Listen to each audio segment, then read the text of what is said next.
everyone knows the play Romeo and Juliet, regardless of how many times this story has been retold, but we all also know it was written by Shakespeare. Imagine if everyone knew Romeo and Juliet, but no one knew who Shakespeare was. See, Instagram has a huge problem of taking original content by original artists, chewing it up, and then spitting it out back into the algorithm so that copycats can regurgitate that content so that you get to know the copycats, but not the artists themselves. And that's a huge problem if you ask me as an artist trying to make it in this world. And it's also really scary because I'm sure a lot of people would love to know these original artists, but social media makes it so hard to find the source material. It also actively rewards all of these different copycats, as they call it, trending. They push what is easily digestible to make it harder to find the deep, true work that these artists are making that took them years to develop. Imagine taking years to develop yourself as a writer who makes a beautiful, amazing, lovely poem, and then other people just kind of sit in their bed and then rewrite it in 2 seconds and post it and profit off your views. So join me on a deep dive today where we talk about how Instagram is burying original artists and abandoning the platform base that they originally set out to uplift, or so they say.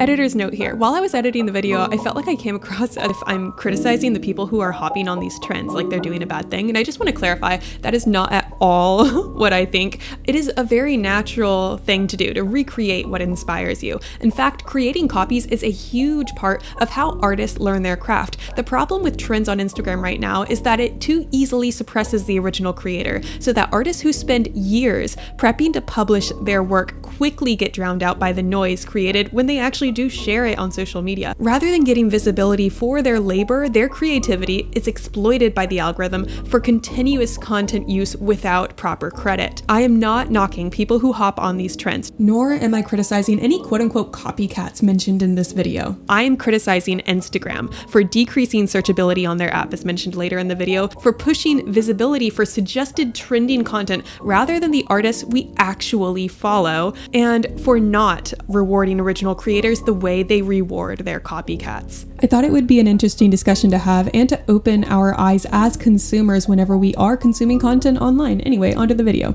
Ironically, while I was writing the script for this video, I got an email from Patreon talking about this exact same topic. I wanted to share this quote. It says, "The algorithm doesn't measure what people want, it measures what they pay attention to." And it becomes a battle of who can get the most views with it, all while suppressing the original artist. The truth is that Instagram is a shell of its former self. It's basically become a Frankenstein to integrate features from other successful platforms to remain relevant, all while betraying what made Instagram likable, at least to me, in the first place. But before we get into that, if you're new to this channel, hello out there. My name is Jen Carmiel. I'm an art school grad, and I've been serving customers through my art business since 2016. I paint the small joys in life, mostly with watercolor these days, and I'm just a silly little artist making silly little paintings sharing my silly little opinions. You can collect original watercolors and cozy art prints in the description below. And if you're watching this before February 28th, 2025, I am having a studio sale on that date, which is like next week now.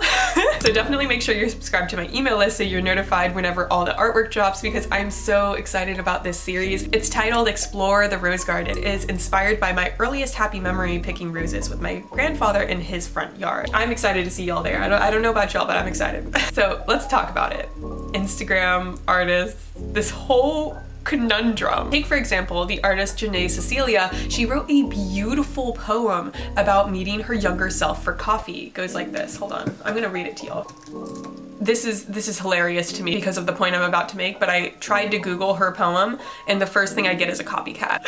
No! That is just betrayal. Okay, here it is. I met my younger self for coffee at 10:15. She was late. I was early. I wore my dark brown hair in a slicked back bun. Her hair was faded red and in her face. I had dark blue jeans on. She wore sweatpants with a few stains. She lets out a sigh and has a good cry. I tell her to release her feelings one at a time. The scars on her have now faded on me quite a bit. I want to tell her that it won't always be like this, but I don't. She doesn't need to hear that things will be better. She just wants a hug and reassurance of her feelings during this uncertain season ahead of her. We leave the aroma of coffee beans and baked goods. I walk her home to our old neighborhood. We won't meet again for 15 more years, but each day she thinks of the woman who acknowledged her tears. So when I read that poem for the first time after seeing this trend circulate so often on Instagram, I felt something, I still feel something in my body when I read that poem. There's something with gravity in this original form that gets lost as it gets copied. This poem blew up and went viral on Instagram, but not the original form. What happened is different content users rewrote this concept. I met my younger self in a coffee shop and basically just wrote their own version of it, to the fact that I saw probably 50 versions of copycats and never once saw her original version. That is insanity to me. I came across her reel later where she said, I'm so happy you guys are making all of your little recreations of this work, but I just wanted to remind y'all, I'm an artist. This is my work. Please don't forget about me. I had to find her reel saying, don't forget about me. I went to her website and then I read her original version. This poem is actual art to me. The subtle rhymes that happen throughout the poem, it's captivating rhythm in the way that the syllables fall. The overall message is something that really hits me too. It's this concept of people who are struggling don't want to hear from the other end of the tunnel that it'll be okay. They just want their experience to be believed. If that doesn't make you feel something, you must be made of stone or you must be my father. And I never would have known this poem existed. I never would have read it if she didn't make that follow-up reel. Instagram was prepared to show me copycats of her artwork rather than the original artwork itself. Instagram, why? Go sit in your corner of shame, please. And this isn't the first time that this has happened. For example, there is a viral audio clip of this guy singing Without You by Halsey, who I didn't even know the name of when I was writing the script of this video. I'm serious. I typed it into Instagram, guy who sings Without You, Halsey, and even Instagram didn't know who I was talking about. I typed it into Google and Google found him for me, so Google coming in clutch. His name is Alec Chambers, or at least that's what I think it is given the caption of this one video, and it does sound like him, but the smallest part of me is worried that I'm giving credit to a wrong person. So I mean, if you happen to know something else, just let me know in the comments. I swear I want these original artists to get their celebration they deserve. But he made a similar reel where he said something like, when hundreds of thousands of people can recognize your voice from a viral audio clip, but no one knows it's you. Instagram. For shame! I want to hear original artists, not people piggybacking off the ideas of original artists, repackaging it in palatable ways so many times that we literally can't find the original artist anymore. Imagine everyone knows the play Romeo and Juliet, regardless of how many times this story has been retold, but we all also know it was written by Shakespeare. Imagine if everyone knew Romeo and Juliet, but no one knew who Shakespeare was. Would we have so many amazing works if people choose to spread the word of the work, but not the word of the artist? To consume the work of the artist without properly celebrating the person who made it happen in the first place. We're losing a crucially important aspect of what creates the environment that makes the artist thrive. I really do believe that as a community, we have a duty to nourish the artists around us because they make life more livable for us, and they also tell us the truth. Art is all about telling us the truth about our behavior and our beliefs, makes us reevaluate the way that we interact with people. If we take this poem by Jennae Cecilia, it's talking about just believe people. You don't need to convince them that things will be different later. You just need to sit with them now. That makes me confront how I might respond to someone who is suffering or in pain. That is real art, and that's the purpose of art. Celebrating artists not only gives them the attention and support necessary to create more work, but it also validates a part of them that feels fulfilled being seen by others. What happens instead is that Instagram consumes anything of value this creative person has to offer, and like animals foaming at the mouth, content creators jump at the chance to chew it up and spit it back out. The ounce of originality this app has in it. The artist makes the work, the copycats get seen. Instagram.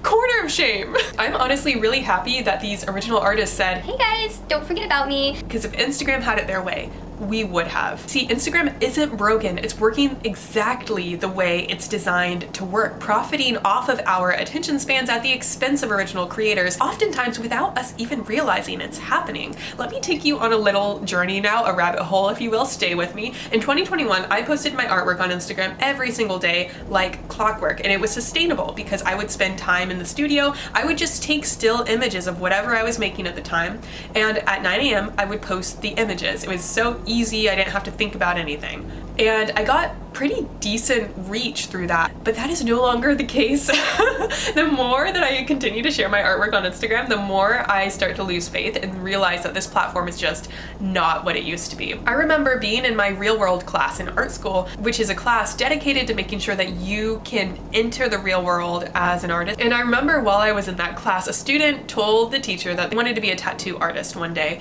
My teacher immediately said, "Are you on Instagram?" That was Tazo saying no, he wishes he was on Instagram. "No, you don't, Tazo." Student said no. My teacher said, "Well, you should be." My teacher mentioned that she doesn't have any tattoos and she also has no desire to get them, but she constantly sees tattoo art pop up on her feed and she likes it. See, Instagram used to give incredible reach to artists, and when she said that, I remember thinking to myself, like, dang, I see tattoo art all the time too, and I don't intentionally seek it out, it just kind of comes up and I enjoy looking at it. And it made me reevaluate the relationship between artists and Instagram. It seemed like it was a good one, at least back then. A lot of posts promoted on Instagram was artwork and photography.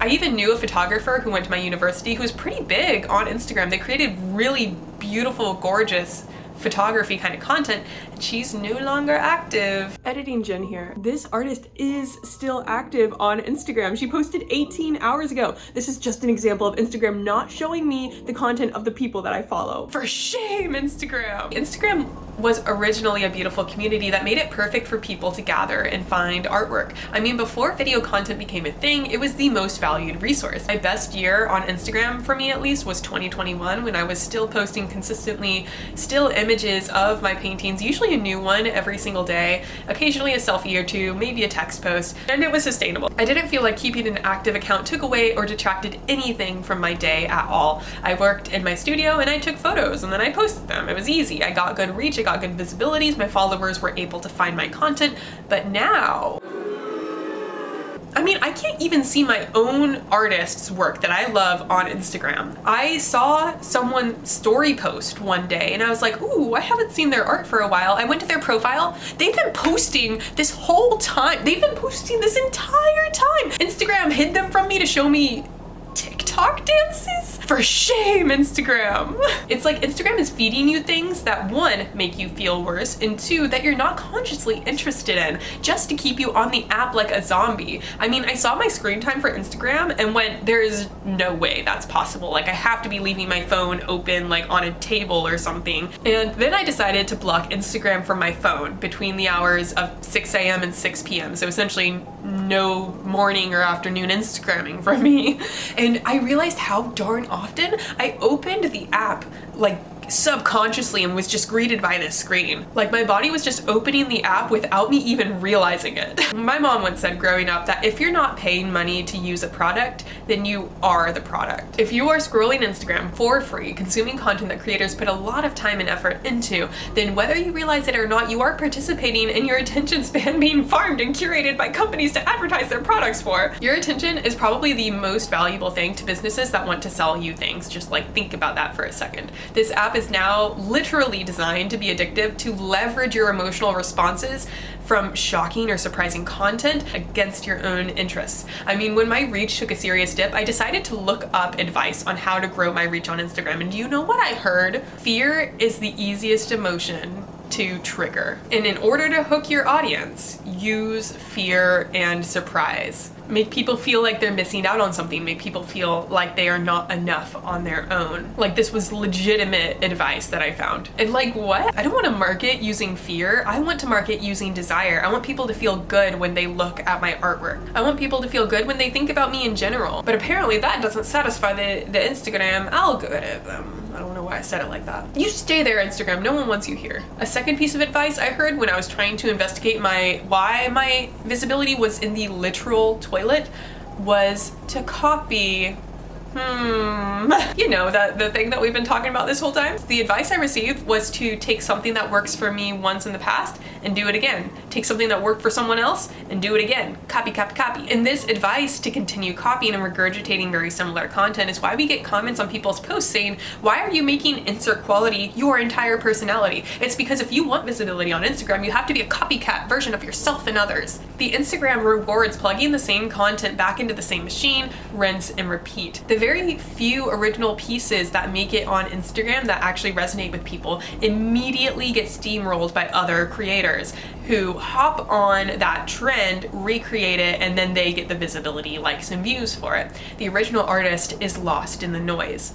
And this is a serious problem to which I don't know the solution. Like, I would love a platform that actually promotes the original setter of the trend, that makes a special distinction for artists who share true original content rather than just piggybacking off the ideas of others. I wish there was a way for me as a user to be able to differentiate between trashy trends and literal artwork that got corrupted by the work of copycats on the app.